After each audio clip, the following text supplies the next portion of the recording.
Hello दोस्तों, good morning. स्वागत है एक बार फिर से आप सभी का एमजेटी एजुकेशन में। दोस्तों आज है 10 दिसंबर और आज की वीडियो में हम लोग बात करेंगे 10 दिसंबर 2023 के मोस्ट इंपॉर्टेंट करंट अफेयर के क्वेश्चंस के बारे में। वैसे तो 10 दिसंबर को अंतर्राष्ट्रीय मानवाधिकार दिवस मनाया जाता है, यानी इंटरनेशनल ह्यूमन राइट्स डे। तो याद रखना ये भी इंपॉर्टेंट दिवस है। शुरू करेंगे आज की करंट अफेयर पहले कल का रिविजन करके। तो कल हम लोगों ने क्या पढ़ा था कि ब्रिटिश ब्रॉडकास्टिंग कॉरपोरेशन यानी बीबीसी का नया अध्यक्ष चुना गया है। समीर शाह को भारतीय मूल के हैं और अभी हाल ही में नरेंद्र सिंह तोमर, प्रहलाद सिंह पटेल और रेणुका सिंह सरुता, इन तीनों ने केंद्रीय मंत्रिपरिषद पद से इस्तीफा दे दिया है। फाइनेंशियल टाइम्स द्वारा अभी हाल ही में फेडरल बैंक को बैंक ऑफ द ईयर का पुरस्कार दिया गया है। इसके अलावा आरबीआई ने मौद्रिक नीति जारी की है, नई मॉनेटरी रेट्स जारी किए हुए हैं, जिसमें रेपो रेट्स को उतना ही रखा है, बराबर रखा है। 5वीं बार नो चेंज बताया है इसने। केंद्रीय संस्कृति मंत्रालय के द्वारा मेरा गांव मेरी धरोहर कार्यक्रम शुरू किया गया और भारत के नए vice chief of navy staff बनाए गए हैं दोस्तों, वाइस एडमिरल दिनेश त्रिपाठी जी। सर्वश्रेष्ठ व्यक्तित्व दिव्यांगों के लिए सशक्तिकरण का नेशनल अवार्ड जीता है प्रशांत अग्रवाल ने। द्रौपदी मुर्मू जी ने ये अवार्ड दिया है। और 8 और 9 दिसंबर को ग्लोबल इन्वेस्टर्स शिखर सम्मेलन समिट आयोजित की गई देहरादून उत्तराखंड में। अभी हाल ही में लॉन्च हुई पुस्तक जेबा एन एक्सीडेंटल सुपर हीरो, इसको हुमा कुरैशी ने लिखा हुआ है। संयुक्त राष्ट्र के ग्लोबल क्लाइमेट एक्शन अवार्ड से सम्मानित किया गया मिशेल जराटे पोलोमैक और सेबेस्टियन मावेरा को। ये टॉप 10 करंट अफेयर के क्वेश्चंस थे कल की वीडियो से, जिनका आपने किया है क्विकली रिवीजन। अब हम लोग बात करेंगे आज के दिन की करंट अफेयर की, लेकिन उससे पहले इसकी क्विज और पीडीएफ एमजेटी ऐप पर डाउनलोड कर सकते हो आप, बिल्कुल फ्री में डिटेल में आप जा करके डाउनलोड कर सकते हो। एमजेटी ऐप आपको गूगल प्ले स्टोर पर मिलेगा। जिनका लॉगिन में प्रॉब्लम आता है तुरंत व्हाट्सएप किया करें, आपकी सहायता की जाएगी, ठीक है ना। लॉगिन इशू को सॉल्व किया जाएगा। आगे, हाल ही में अंतर्राष्ट्रीय भ्रष्टाचार विरोधी दिवस कब मनाया गया? तो देखो, international anti corruption day important day है। ये 9 दिसंबर को मनाया जाता है। अंतर्राष्ट्रीय स्तर पर या कहें अंतर्राष्ट्रीय लेवल पर ही मनाया जाता है दिवस भ्रष्टाचार के खिलाफ। भ्रष्टाचार मतलब जो चीज़ इसे मिलना चाहिए उसे ना मिल करके कुछ जो शीर्ष लोग हैं वो गबन कर जाएं। जैसे आपने अभी देखा इनकम टैक्स की रेड में झारखंड, उड़ीसा वगैरह में 230 करोड़ रुपए का कैश मिला है। आप वीडियो और वो सब देखो कि पूरा अलमारियों में भरा हुआ है कैश। ये कैश, ये पैसा जनता के लिए खर्च किया जाना था, आम नागरिकों के लिए खर्च किया जाना था। ये पैसा हमारे देश के उद्यमियों के टैक्स पेयर का है, या जो बड़े बड़े जो जॉब वाले हैं उनके टैक्स का ये पैसा है। और ये पैसा जो है ब्लैक मनी के रूप में यूज़ हो रहा था। ब्लैक मनी ही है, मतलब कोई भी मनी ऐसी है जो बैंक के रिकॉर्ड में नहीं है तो उसे ब्लैक मनी गिना जाता है, ठीक है। तो ये जो ब्लैक मनी अभी पकड़ी गई है 230 के करोड़ के ऊपर, जो कि अभी भी काउंटिंग चल ही रही है, मशीनें भी ख़राब हो जा रही हैं, ठीक है। हैदराबाद से मशीन मंगाई गई है। तो ये जो चीज़ें चल रही हैं, ये जो करप्शन और ये सब चीज़ें चल रही हैं, इन सब के खिलाफ ही ये दिवस है। 9 दिसंबर को मनाया जाता है international anti corruption day. Clear है। अब यहाँ पर एक सर्वे किया गया, ट्रांसपेरेंसी इंटरनेशनल के द्वारा एक सर्वे किया गया था। इस सर्वे में बताया गया कि एशिया के 74% लोगों का मानना है कि गवर्नमेंट भ्रष्टाचार उसके देशों को परेशान करने वाली सबसे बड़ी समस्याओं में से एक है। सबसे ज़्यादा जो भ्रष्टाचार है वो गवर्नमेंट करती है, इस ट्रांसपेरेंसी इंटरनेशनल की सर्वे के अनुसार, ठीक है जी। अब देखो, 2003 से यूनाइटेड नेशन की जनरल असेंबली ने ये दिवस मनाया जाना शुरू किया। ये प्रमुख दिवस हैं दिसंबर महीने के, इनको देख लेते हैं। 1 दिसंबर को विश्व एड्स दिवस मनाया गया। 2 दिसंबर को विश्व कंप्यूटर साक्षरता दिवस मनाया जाता है। 2 दिसंबर को राष्ट्रीय प्रदूषण नियंत्रण दिवस और 2 दिसंबर को ही अंतर्राष्ट्रीय दास उन्मूलन दिवस मनाया जाता है। 4 दिसंबर को भारतीय नौसेना दिवस और 5 दिसंबर को अंतर्राष्ट्रीय स्वयंसेवक दिवस मनाया गया। 5 दिसंबर को विश्व मृदा दिवस और 7 दिसंबर को अंतर्राष्ट्रीय नागरिक उड्डयन दिवस मनाया गया। 9 दिसंबर को अंतर्राष्ट्रीय भ्रष्टाचार विरोधी दिवस मनाया गया। आगे, हाल ही में जारी जलवायु परिवर्तन प्रदर्शन सूचकांक 2023 में भारत किस स्थान पर है? तो जलवायु परिवर्तन प्रदर्शन सूचकांक 2023 में भारत है दोस्तों 7वें स्थान पर। इस बार अच्छी खबर है भारत के लिए। भारत पिछली बार 8वें पर था, ठीक है ना। लास्ट टाइम भारत जो था ये 8वें पर था। इस बार भारत जो है 7वें पर आ गया है। देखो, ये जो रिपोर्ट जारी की जाती है जलवायु की, अब इसमें कैटेगरी दी जाती है कि A++ कौन पाया है, A+ कौन पाया है, B पाया है कौन, ऐसे से। तो इसमें कई बार से अभी तक कोई भी टॉप 3 में आया ही नहीं है। टॉप 3 हमेशा ब्लैंक रहता है। कोई भी कंट्री, कोई भी देश टॉप 3 में नहीं होता है। चौथे स्थान पर डेनमार्क रहता है हर बार। इस बार भी चौथे स्थान पर डेनमार्क है, एस्टोनिया, फिर फिलीपींस और उसके बाद 7वें नंबर पर इस बार इंडिया का पोजीशन है। पिछली बार इंडिया 8वें पोजीशन पर था, ठीक है। और अगर वहीं चाइना और अमेरिका की बात करें ना, ये लोग बहुत फिसड्डी हैं इसमें। ये देखो, ये कौन सी रिपोर्ट है, इसको देखो, ये है जलवायु परिवर्तन प्रदर्शन, मतलब क्लाइमेट चेंज परफॉर्मेंस है कि आपकी वजह से कितना क्लाइमेट में चेंजेस हो रहा है। क्लाइमेट में चेंज मतलब अच्छी बात नहीं है, मतलब बुरी बात है। क्लाइमेट चेंज मतलब कि आप जलवायु को परिवर्तित कर दे रहे हो। जैसे आप अभी के टाइम पर देखो, इंडिया में भी, यहाँ पर मैं बात करूँ यूपी में, ठीक है, उत्तर भारत वाले सेक्टर में यूपी, बिहार, ये वाली पूरी बेल्ट जो है, यहाँ पर अगर आप थोड़ा सा अगर ऑब्जर्व करोगे ना, जो मौसम है वो परिवर्तित हो रहा है। आप देखो कि पहले क्या होता था, बचपन में आपको याद भी होगा कि मार्च अप्रैल में गर्मी आती थी, ठीक है, मार्च अप्रैल में धूप खूब अच्छे से निकलता था, खूब बढ़िया से गर्मी आती थी। उसके बाद फिर ये जून जुलाई तक चलता था, जून जुलाई से अच्छे से बारिश होने लगती थी, उसके बाद फिर बारिश का मौसम आता था।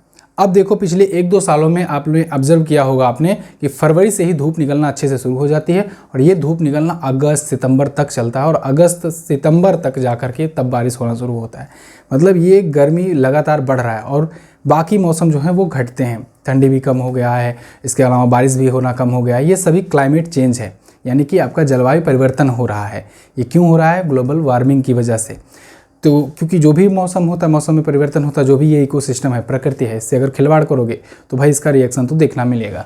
तो यहाँ पर भी ऐसे ही हुआ। तो चाइना और अमेरिका में क्यों ज़्यादा है, सबसे ख़राब स्थिति कहाँ है?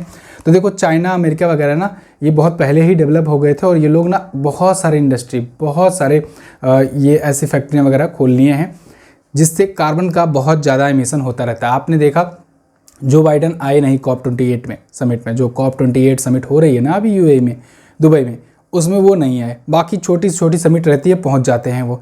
यहाँ तक कि इजराइल में युद्ध छेड़ा था, वहाँ भी पहुंच गए थे, यहाँ पर नहीं आए। चाइना के भी नहीं आए। क्यों नहीं आए ये लोग? किस मुंह से आएंगे? अपने अपने रिप्रेजेंटेटिव को भेज दिए, अपना नहीं आए। क्यों? क्योंकि यही लोग सबसे बड़े प्रोड्यूसर हैं। यहाँ पर आप देखो 57वें स्थान पर अमेरिका है, चीन 51वें स्थान पर है। दूसरों को ये लोग हर मामले में बहुत ज्ञान देंगे, लेकिन क्लाइमेट कितना ख़राब कर रहे हैं, कार्बन का कितना ज़्यादा एमिशन कर रहे हैं, इस पर ये लोग नहीं बोलते हैं। फिलहाल यहाँ पर ग्रीन हाउस गैसों का जो उत्सर्जन हो रहा है, ऊर्जा का उपयोग श्रेणी कैसी हो रही, इन सब के मामले में ये रिपोर्ट जारी की गई है। COP28 शिखर सम्मेलन जो चल रहा है, जो कि 30 नवंबर से शुरू हुआ है, 12 दिसंबर तक चलेगा यूएई में। याद रखना, इसी समिट के दौरान ये चीज़ें पेश की जा रही हैं, और हर दिन कुछ ना कुछ नई रिपोर्ट्स आ रही हैं, और मैं डेली आपको अपडेट भी कर रहा हूँ। तो भारत 7वें स्थान पर है कुल मिला जुला करके, इसको आप ध्यान रखिएगा, ठीक है जी। और पहले 3 पर कोई नहीं रहता है, यहाँ XX लिखा है, मतलब कि ये क्रॉस है, पहले 3 पर कोई नहीं रहता है, ये अभी तक कोई आया ही नहीं है। पिछले दिनों में कुछ और इम्पॉर्टेंट इंडेक्सेस आई हुई हैं, उनको भी आपके लिए रिवीजन के लिए लाया गया है। अगर आप डेली कंटिन्यू करते हो डेली करंट अफेयर, तो समझ लो कि आप ना सिर्फ डेली पढ़ रहे हो करंट अफेयर का, पिछले 1-2 महीना 6 महीने का भी यहाँ पर कंटेंट रिवाइज कराया जाता रहता है। तो आप जो है ना रेगुलर बने रहो। देखो क्या होता है कि कुछ लोग, मैं देखता हूँ, ऑब्जर्व करता हूँ, कुछ लोग केवल मंथली देखते हैं। मंथली वाला देखो अच्छी बात है, ठीक है, लेकिन आपको अगर असली तैयारी करनी है, असली प्रिपरेशन करनी है ना, तो आप डेली कोशिश करो डेली करंट अफेयर फॉलो करने की। डेली करंट अफेयर अगर आप रेगुलर फॉलो कर दिए तो आपका चीज़ों के प्रति कॉन्सेप्ट क्लियर हो जाएगा। क्योंकि देखो क्या होता है कि यहाँ पर समय रहता है, 10 क्वेश्चन को 25 मिनट से 30 मिनट में अच्छे से एक्सप्लेन करता हूँ, तो उसके पीछे की जानकारी मैं आपको बताता हूँ। बाकी जो सेशंस होते हैं, जैसे लाइव क्लास हुई या फिर मंथली करंट अफेयर हुई, उसमें क्या होता है 150, 70, 80 क्वेश्चंस, ये सब घंटे भर में ख़त्म करना होता है, तो उसमें समय कम रहता है, तो उसमें क्वेश्चन आंसर एक्सप्लेनेशन आगे, ठीक है, ये चलता है। तो इसलिए मैं कहता हूँ डेली करंट अफेयर जरूर देखो, क्योंकि एक बार अगर कॉन्सेप्ट क्लियर हो गया ना, चीज़ें पता लग गई कि ये आया कैसे, ये चीज़ें होती कैसे हैं, तब आपको असली मज़ा आएगा पढ़ने में करंट अफेयर, इंटरेस्ट भी जगेगा। जलवायु परिवर्तन प्रदर्शन सूचकांक 7वें स्थान पर भारत है। विश्व डिजिटल प्रतिस्पर्धात्मकता रैंकिंग में 49वें पर है भारत। महिला नेतृत्व वाले स्टार्टअप में 3रे पर है। कर्मचारियों की वेलबीइंग में ये भारत 2रे स्थान पर यहाँ पर है। नॉर्ड लेयर की ग्लोबल रिमोट वर्क इंडेक्स में 64वें पर है। मर्सर की ग्लोबल पेंशन इंडेक्स में 45वें पर है हम लोग। CW की ग्लोबल हंगर इंडेक्स में भूखमरी सूचकांक में 111वें पर है, इंपॉर्टेंट है। ग्लोबल मोबाइल स्पीड रैंकिंग में 47वें पर है। 40वें पर ग्लोबल इनोवेशन रैंकिंग में, और वर्ल्ड टैलेंट रैंकिंग में 56वें स्थान पर हम हैं। आगे, हाल ही में किस वैज्ञानिक को कर्मवीर चक्र पदक से सम्मानित किया गया है? कौन से साइंटिस्ट हैं जिनको कर्मवीर चक्र पदक दिया गया? तो ये दिया गया डॉक्टर हेमचंद्र रवि कुमार जी को। डॉक्टर हेमचंद्र रवि कुमार जी ये रहे, ये साइंटिस्ट हैं और इनको अभी हाल ही में कर्मवीर चक्र पदक से सम्मानित किया गया है। किसके द्वारा? यूनाइटेड नेशन के सहयोग से इको एनजीओ के द्वारा, ICO NGO के द्वारा। ठीक है, रेक्स कर्मवीर ग्लोबल फेलोशिप अवार्ड और कर्मवीर पदक सम्मान। ये देखो भौतिक और जैव विज्ञान और सूक्ष्म जैविक अध्ययन में इनका जो रिसर्च है, जो डेवलपमेंट में योगदान है, उसके लिए दिया गया है। पिछले दिनों में बहुत सारे पुरस्कार दिए गए, रिकॉल करिए फटाफट से। प्रशांत अग्रवाल को सर्वश्रेष्ठ व्यक्तित्व दिव्यांगों के सशक्तिकरण के लिए नेशनल अवार्ड। मीरा चंद को सिंगापुर का सर्वोच्च कला सम्मान। VR ललितंबिका को सर्वोच्च नागरिक फ्रांसीसी नागरिक सम्मान। सफीना हुसैन शिक्षा के लिए वाइज मेडल। पॉल लिंच को 2023 का बुकर पुरस्कार। दीप्ति बप्ता को पंजाबी साहित्य के लिए दहाना पुरस्कार, पहली महिला हैं ये। रायान रेनॉल्ड्स को ऑर्डर ऑफ ब्रिटिश कोलंबिया और बीना अग्रवाल और डेविड वार्किंस को केनेथ बिल्डिंग पुरस्कार। चैंपियंस ऑफ चेंज अवार्ड मिला इस बार डॉक्टर सोमदत्त सिंह को। RBI को मिला change maker of the year का अवार्ड और T पद्मनाभन को केरल ज्योति पुरस्कार मिला है। आगे, भारतीय सेना ने आसियान महिला शांति सैनिकों के लिए कहां पर टेबल टॉप अभ्यास किया है? देखो, आसियान महिला शांति सैनिक, आसियान तो आप सुने होंगे ना, association of south east Asian nation. तो आसियान जो है 10 सदस्य देशों का एक ग्रुप है, इसी की महिला शांति सैनिक हैं। तो इसी का अभी भारत में आकर के टेबल टॉप अभ्यास हुआ, एक्सरसाइज हुआ है। भारत में कहाँ पर? नई दिल्ली में। नई दिल्ली में मानेकशॉ सेंटर में ये हुआ है आयोजन। ये तस्वीरें हैं कुछ निकल करके जो आई हैं, इंडियन आर्मी ने इसे कंडक्ट कराया हुआ है, ठीक है ना, TTX। तो नई दिल्ली के मानेकशॉ सेंटर में ये हुआ है। ये अभ्यास जो शांति सैनिक होते हैं ना, शांति दूत, मतलब जब कहीं वार जैसी सिचुएशन होती हैं तो वहाँ पर शांति स्थापित करने के लिए UN की पीस कीपिंग फोर्स जाती हैं। UN की पीस कीपिंग फोर्सेज में मैंने आपको कई बार बताया है कि बहुत सारे देशों से, जो UN के ऑब्वियस सी बात है सदस्य हैं, तो वहाँ से सैनिक आते हैं। इसमें भारत से भी बहुत सैनिक जाते हैं। आपने सुना होगा कि UN की पीस कीपिंग फोर्स सूडान में काम कर रही है, उसमें भारतीय सैनिक गए थे, उनको मेडल दिया गया या अवार्ड भी दिया जाता है। भाई, यहाँ का कोई सैनिक है, दूसरे देश में कैसी स्थितियाँ हैं, वहाँ पर जा कर के युद्ध लड़ना होता है, शांति स्थापित करने में मदद करनी होती है, तो बहुत ही ब्रेवरी का काम है, तो अवार्ड भी दिए जाते हैं, मेडल भी दिए जाते हैं। ऐसे ही यहाँ पर आसियान महिला शांति सैनिक हैं यहाँ पर, और इन महिलाओं का ये टेबल टॉप अभ्यास था। इससे पहले आगे कुछ बताऊं, आप आसियान के बारे में जान लो। आसियान यानी कि association of south east Asian nation, इसकी स्थापना दोस्तों 1967 में की गई थी, 1967 में। हेडक्वार्टर जकार्ता में है और इसका अभी 43वां समिट हुआ था, याद होगा अगर आपको, 43वां समिट हुआ था, जकार्ता में ही हुआ था। 42वां भी यहीं पर हुआ था। इसके 10 से सदस्य देश हैं और 2 ऑब्जर्वर देश हैं। 2 ऑब्जर्वर देश हैं जिसमें पापुआ न्यू गिनी है और वो जल्द ही इसमें शामिल होने वाला है। ठीक है, आगे अभी ऑफिशियली शामिल नहीं हुए हैं दोनों। दिसंबर 2023 में मैक्स लाइफ इंश्योरेंस के अगले अध्यक्ष कौन बनाए गए?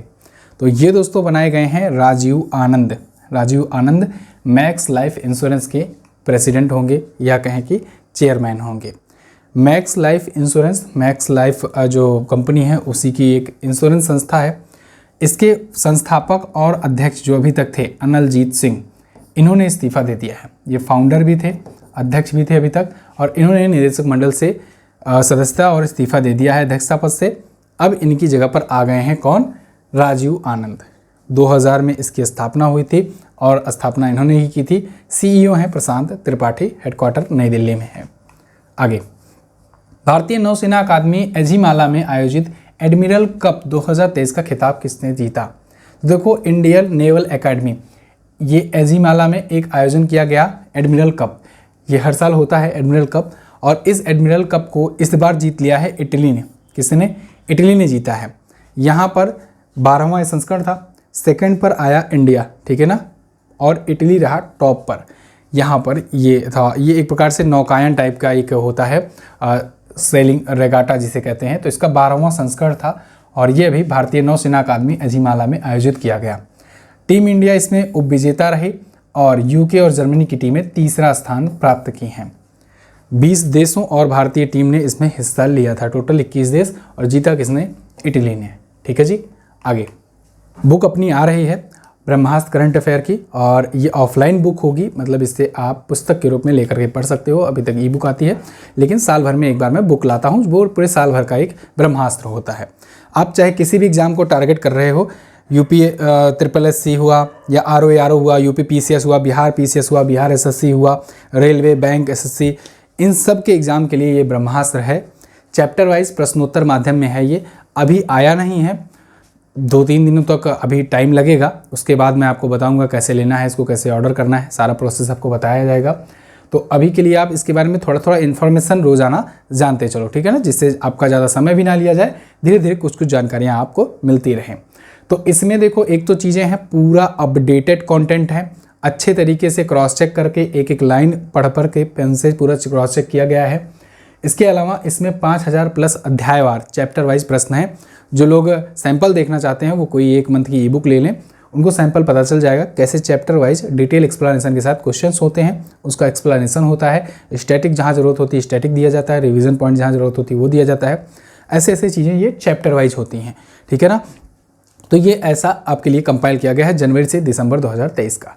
ये बुक आपको मिलेगी और लिमिटेड क्वांटिटी में आती है, जानते ही हो आप, क्योंकि बाद में ना जनवरी फरवरी में क्या होता है कि जनवरी में आउट ऑफ स्टॉक हो जाती है। फिर लोग जब कमेंट करते हैं कि सर बुक चाहिए, तो मुझे बहुत बुरा लगता है कि जब सही समय था तब आपने ऑर्डर नहीं किया। समय बीत जाने के बाद जब आप कहते हो तो फिर दोबारा से वो चीज़ें पॉसिबल भी नहीं हो पाती है ना। तो क्योंकि दोबारा से पूरा प्रिंट कराना पड़ेगा, बहुत सारा डाटा चेंज हो गया रहता है, और ऐसा भी नहीं है कि 2-4-10 कॉपी छपती है ना, संख्या बहुत ज़्यादा रहती है, एक साथ छपाना पड़ता है, 2-4 कॉपी तो छपती नहीं है। तो इसीलिए बाद में ऑर्डर करने से अच्छा आप अभी 2-3 दिन का समय है, प्लान बना लो अच्छे तरीके से और इसको ऑर्डर कर देना। किस कंपनी द्वारा पहली बार 1000 क्यूबिक क्वांटम चिप कोंडोर जारी किया गया? तो अभी हाल ही में दोस्तों IBM ने, इंटरनेशनल बिजनेस मशीन ने पहली बार 1000 cubic quantum chip Condor launch किया है। मतलब कि ये 1000 क्यूबिक क्वांटम क्षमता वाला ये चिप है, नाम इसका है कोंडोर। तो IBM ने इसे लॉन्च किया हुआ है। अब ये कोंडोर जो है, नाम है इम्पॉर्टेंट है, नाम पूछा जा सकता है आपसे। पहली बार ऐसा हुआ है कि जब 1000 क्यूबिक क्वांटम का ये क्षमता वाला चिप जारी किया गया है IBM के द्वारा, है ना। 4 साल से cubic quantum computing road map का ये पालन कर रहा है, हर बार दुगनी क्षमता वाला जारी करता है। इस बार भी क्यूबिक इसकी क्वांटम की क्षमता ज़्यादा हो गई है। इसमें 1121 सुपर कंडक्टिंग क्यूबिट्स हैं जो हनीकॉम पैटर्न में हैं, ठीक है ना, हेक्सागोनल में हैं, और ये व्यवस्थित किए गए हैं।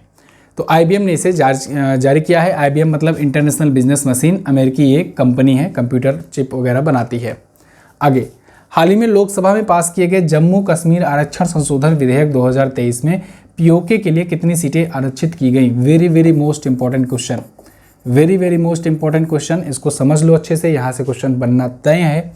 अभी हाल ही में लोकसभा में गृह मंत्री अमित शाह जी ने जम्मू कश्मीर आरक्षण संशोधन विधेयक या बिल, इसके बारे में चर्चा की, इसको जारी किया, और इसमें इसके नए आरक्षण सीटों की नए आरक्षण की सीट जारी की है। परसीमन के बाद कुछ सीटें बढ़ाई गई हैं। कहाँ पर कितनी सीटें बढ़ाई गई हैं इसको ध्यान से देखिएगा। तो यहाँ पर देखो क्वेश्चन में पूछा गया है POK के लिए। POK यानी कि पाक ऑक्युपाइड कश्मीर। एक्चुअली में ना इस पर मैं वीडियो बनाने वाला था, लेकिन अभी समय नहीं मिल पा रहा है, बुक के चक्कर में दौड़ भाग लग रही है। इस पर पूरा लगभग पूरा मन बन गया था कि वीडियो आएगी।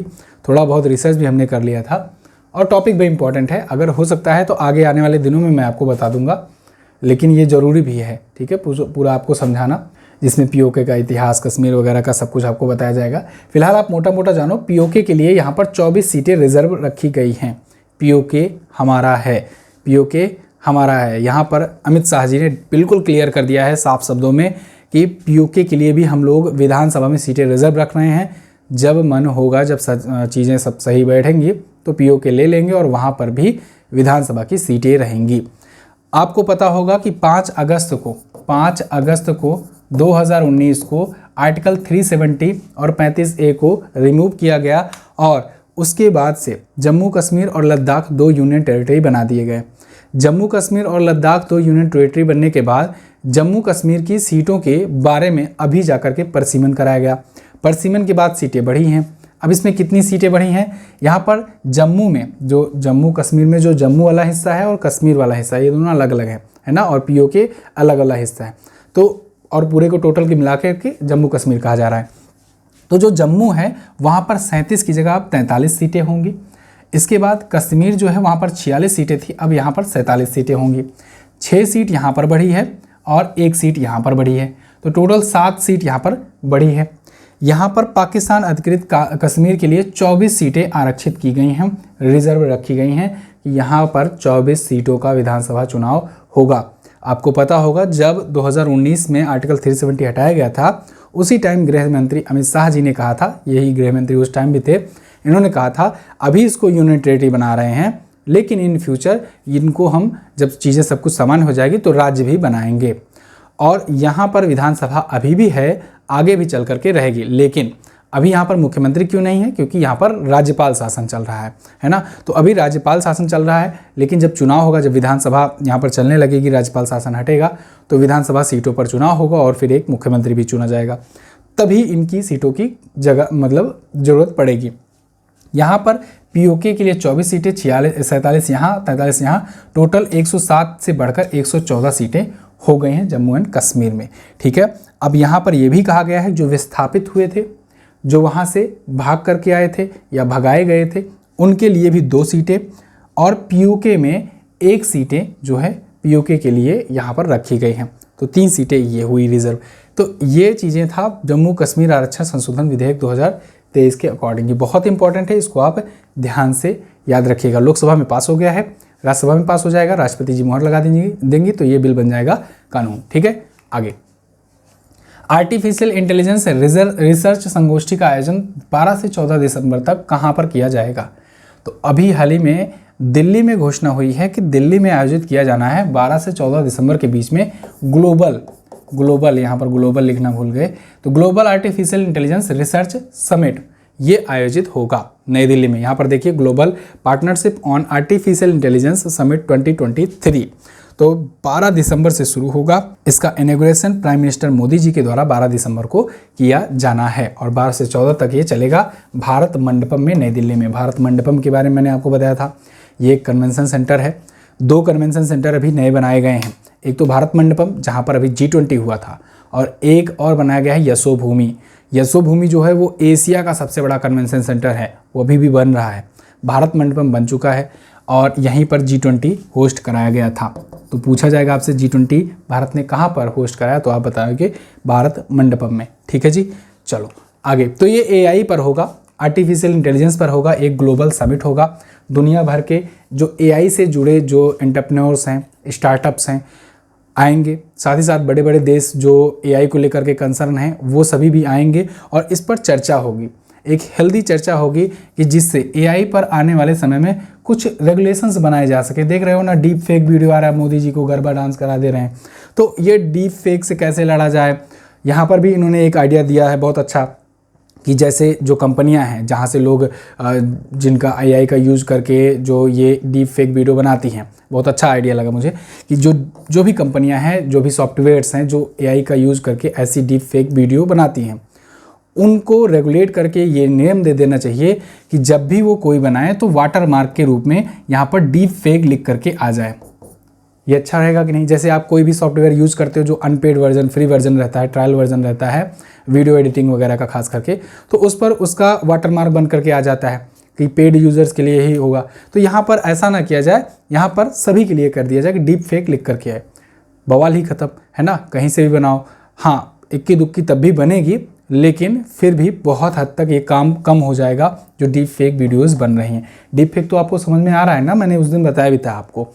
डीप फेक एक ऐसी टेक्नोलॉजी आ गई है जिसमें आर्टिफिशियल इंटेलिजेंस की मदद से जो पॉपुलर सेलिब्रिटी हैं, जिनके बहुत सारे वीडियो फुटेजेस, इमेजेस वगैरह सब इंटरनेट पर मौजूद हैं, उनका AI की मदद से उन सभी इमेजेस, वीडियोस वगैरह को वो स्टडी करके इतना हद तक कॉपी कर करके वो एक नई वीडियो जनरेट करता है।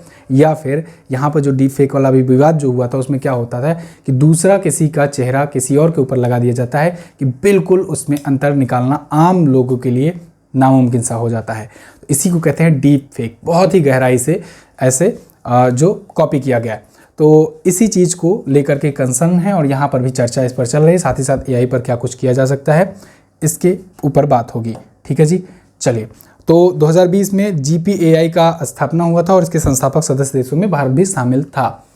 आगे, हाल ही में जयपुर वैक्स म्यूजियम में निम्न में से किसका वैक्स स्टैचू स्थापित किया गया? तो दोस्तों जयपुर वैक्स म्यूजियम में अभी हाल ही में एक और भारतीय महापुरुष डॉक्टर भीमराव अंबेडकर जी की वैक्स स्टैचू का उद्घाटन किया गया है, या कहें कि बना करके वहाँ पर लगाया गया है। याद होगा 1-2 महीना पहले मैंने विराट कोहली के बारे में बताया था कि विराट कोहली का वैक्स स्टैचू यहाँ पर लगाया गया है, विराट कोहली का लगाया गया था। तो अभी डॉक्टर बाबा साहब भीमराव अंबेडकर जी का वैक्स स्टैचू यहाँ पर लगाया गया है। कहाँ पर? जयपुर वैक्स म्यूजियम में। जयपुर वैक्स म्यूजियम कहाँ पर है? ये है नाहरगढ़ के किले में, ठीक है जी। और इसके संस्थापक निदेशक कौन है? अनूप श्रीवास्तव। क्लियर? तो अभी हाल ही में 6 दिसंबर को जब इनका परिनिर्वाण दिवस मनाया गया था, तो उसी दिन ये इसकी स्थापना की गई, उद्घाटन किया गया। तो ये थे दोस्तों टॉप 10 करंट अफेयर के क्वेश्चंस। आई होप आपको वीडियो पसंद आई होगी और आपको काम की लगी होगी। अगर आपको वीडियो काम की लगी है, पसंद आई है, तो इसे शेयर कर दीजिए। और हाँ, एक और रिक्वेस्ट है, चैनल को सब्सक्राइब ज़रूर कर लो। मैं थोड़ा सा समय दे रहा हूँ आपको, थोड़ा सा इंतज़ार करके आप लोग नीचे जो लाल कलर का बटन दबा है, आप सब्सक्राइब कर लीजिए, ठीक है? जल्दी से कीजिए, बिल्कुल वीडियो को पॉज करके जल्दी से सब्सक्राइब कर लीजिए। आप लोग भूल जाते हो सब्सक्राइब करना। वीडियो को सब्सक्राइब ज़रूर किया करो चैनल को, ठीक है? सब्सक्राइब अगर नहीं किए हो तो बहुत सारे लोग देखते हैं, 24 से 25% लोग ऐसे हैं जो सब्सक्राइब नहीं किए हैं लेकिन रोज़ाना वीडियो आकर के देखते हैं। तो सब्सक्राइब ज़रूर करें। व्हाट्सएप चैनल ज्वाइन करें, टेलीग्राम चैनल पर भी आपको PDF वगैरह भेज जाती है, इसको भी आप ज्वाइन कर सकते हो। चलिए बात करते हैं लास्ट डे के क्वेश्चंस की। कल हम लोगों ने बात किया था, पूछा था आपसे क्वेश्चन कि दुनिया की 100 सबसे शक्तिशाली महिलाओं की वार्षिक सूची में निर्मला सीतारमण जी कहाँ पर हैं? 32वें पर हैं। LIC के अध्यक्ष कौन है? सिद्धार्थ मोहंती। आज आपको क्या बताना है? किस केंद्रीय मंत्री को कृषि और किसान कल्याण मंत्रालय का अतिरिक्त प्रभार दिया गया है? इसके अलावा RBI का रिवर्स रेपो रेट कितना है वर्तमान में? दोनों क्वेश्चंस के बारे में आपको जो भी पता हो डिटेल में ज़रूर आंसर करना, और इसकी क्विज और PDF डिटेल में आपको MZT ऐप पर मिलेगी। मैं मिलूंगा आपसे कल की वीडियो में, तब तक के लिए नमस्कार, जय हिंद, वंदे मातरम।